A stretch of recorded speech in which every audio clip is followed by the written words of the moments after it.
How is the chemistry coming so far on the court with the new guys coming in with the experienced guys? It's actually pretty good. But what we're doing, we're interchanging the lineups a lot, trying to see who works well together. And it's really going to be about chemistry over talent, if I can say that, in the starting lineup.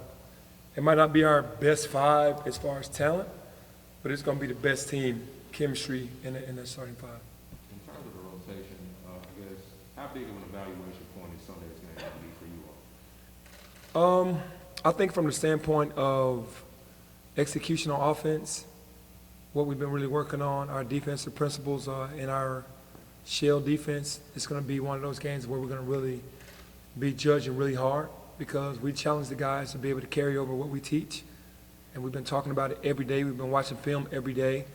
So we're going to see who's retained what we've taught and then be able to apply it when the game starts. Are you going in with expectations, or are you just kind of like read and react, since it's an exhibition game? I think it's going to be more read and react. You know, I don't think the expectations are going to be, and it's not because it's not a regular season game. It's because, you know, I don't really have the expectations right now with a lot of the freshmen playing. I just want to see how they're going to respond to the teaching.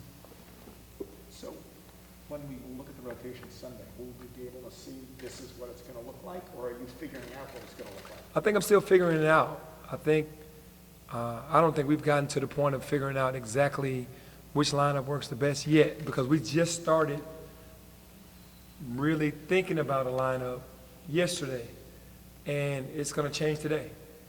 So, you know, it's just going to be we're going to use the preseason to work on that. Penny, the roster's so deep. Is it a concern? How are you going to distribute the minutes to 12, 14 guys? It's going to be the top 9, 10 guys. Yeah. I mean, that's the way this is going to work now. We don't have time to be playing around. The top 10 guys, 9, 10 guys are going to play. The guys that we see that are able to, for a large majority of the game, be effective in the things that we're trying to do. And the guys that aren't are just going to have to keep working until they get there. And will that be a game-to-game basis, or do you feel like once you get a week or two into the season, you'll know that rotation? I hope when we get into the season, before the season, because it really starts soon, that we'll have a rotation of what we really want. You can kind of tell in practice who's looking really sharp and who's attentive and who's understanding what we're trying to do on both ends of the ball. And it's simple. Like, again, it might not be the most talented. It might be the guy that understands his role and stars in his role and is going to make this team click by doing all the little things. Even with your tempo, 9 to 10 is going to be enough to do what you want to do, unless you're going to change your style up defensively for 40 minutes? Well, we'll see. We've been pushing the guys really hard on tempo. We have not put the press in yet, but we're going to start doing that today. That's going to tire them out, and I'll see how the rotation goes. If we have to do 12, I'm not afraid to do 12 for that style, the games that we're really pressing hard and guys are just fatigued.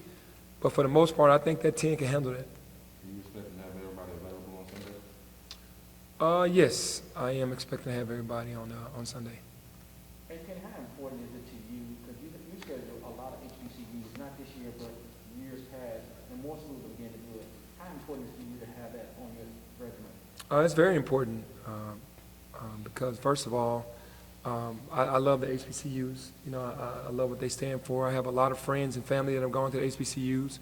Still have friends that coach a lot of the HBCUs, and I know that that game means a lot, not only to us but to them. And you know, I enjoy every game that we play, but it is a special place in my heart for those teams because most of those guys are my friends. Turnover is something that you're emphasizing, or something that you're willing to live with? I mean, how do you view turnovers? That's a good question. I don't think you ever want to live with them. I think if you can have the next play mentality, if you get a turnover, just, you know, forget it and get back on D. But you don't want to lead the conference in turnovers anymore. I think it just comes from guys trying to do too much. And I think we're simplifying it this year with the offense, and the turnovers have been way down in practice, which is a good sign because it lets us know that we've adjusted properly, and the guys that are from last year have adjusted properly as well. It's been a couple weeks since pro days. Josh Minor is a guy starting to get some NBA buzz. When a player kind of goes off the radar and he's ended up on these mock drafts, I'm I'm guessing that makes you feel like these pro days are a big success, right? Yeah, absolutely. I think you do that to get the guys the publicity, or the exposure that they deserve. And if they go out there and show well, then you put yourself in a position to be seen by a lot of guys. And Josh Minot was a guy that probably had question marks, and then if they didn't have question marks, they didn't know him. And by seeing his athleticism and his willingness to do whatever it takes to win, very unselfish on both ends of the floor, I guess that bodes well with the scouts because that's what they want on the next level.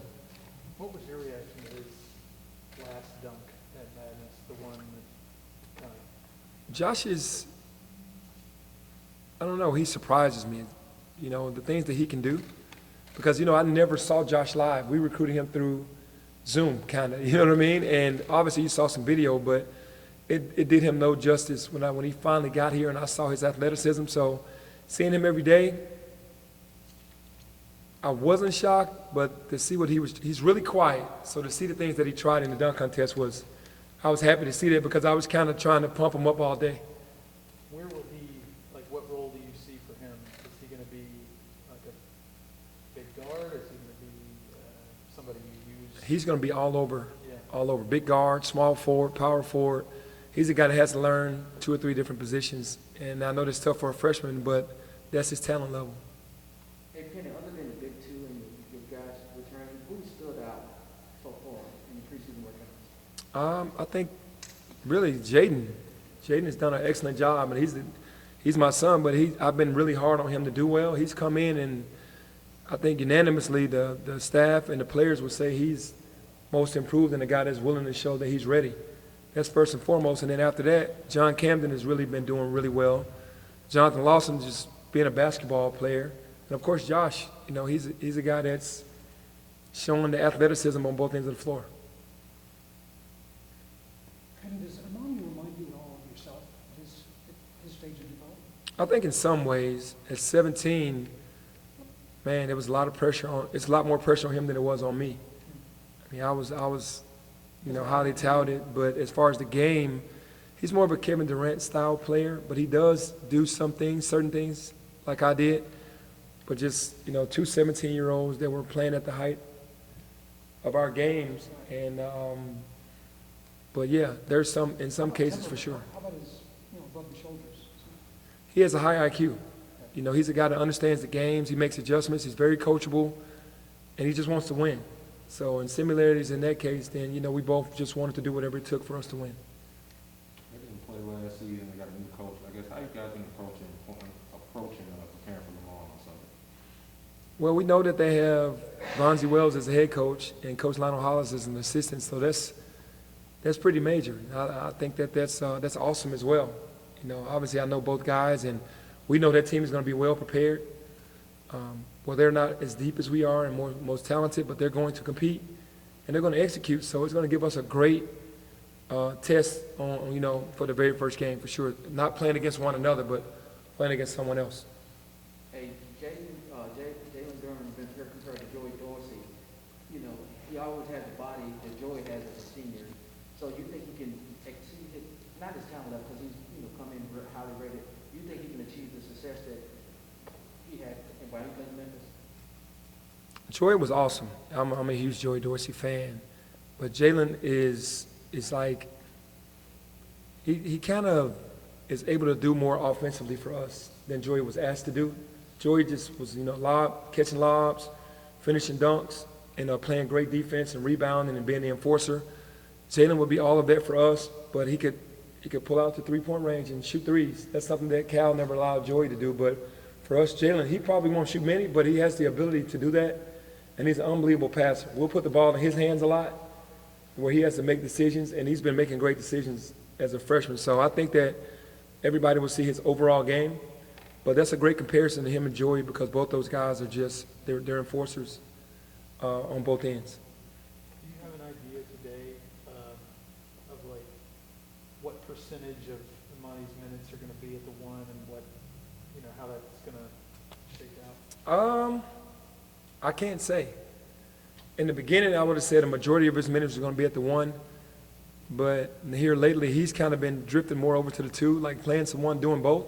which I think is good for him to get to know the college system early, and then maybe later he'll want to play at the one more. But I think for him to be the most effective, we need him to do both. So it might be split or a little more at the two. But he's going to start, with the ball in his hands probably. When he's not there, who's your guy there? Oh, Alo. Yeah. Alo, Earl Timberlake, guys that can really handle the ball, that are very unselfish, that can make everyone else better. Yeah, those guys are going to be the guys that are going to be asked to handle the ball as well. What are your expectations for Alo this year, Penny? You've been coaching him for a decade. This is sort of the send-off. I think for me, for Alo, is the leadership role of understanding everything that we're trying to do on both sides of the ball every day and holding other guys accountable for understanding the same thing. The more guys that we have on the same page, the better we're going to be. And to me, that's Alex's job because he's been here. He's been with me for 10 years. So he knows what we want, what we need. He knows the temperament of guys. He kind of has a great feel for that, and he's a distributor. I need him to be an assist guy and shoot as many open shots as you can. Just don't try to create a lot. Get off the ball earlier. And I know this sounds weird, but he understands what I mean by that. He just has to make the game simple this year and then knock down and then shoot as many open shots as he gets. And then defensively, I'm not worried about him at all. Hey, John, one more comment. Is John one of your better shooters on the team?